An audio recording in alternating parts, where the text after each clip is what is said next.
হে everyone, আজকে যেহেতু রথযাত্রা, তাই ঘরের ঠাকুরকে ভোগ না দিয়ে রথযাত্রায় যেতে পারি বলো? তাই ঘরের ঠাকুরকে আমি ভোগ দিই।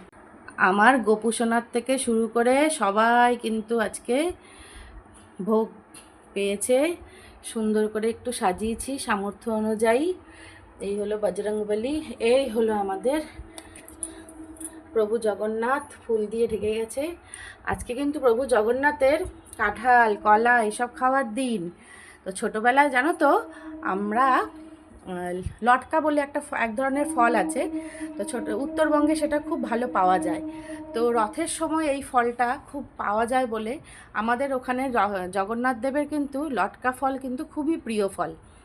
তো লটকা ফল যেহেতু আমাদের কলকাতা শহরে পাওয়া যায় না, তাই আমরা কিন্তু লটকা ফলটা আমরা ঠাকুরকে দিতেও পারি না।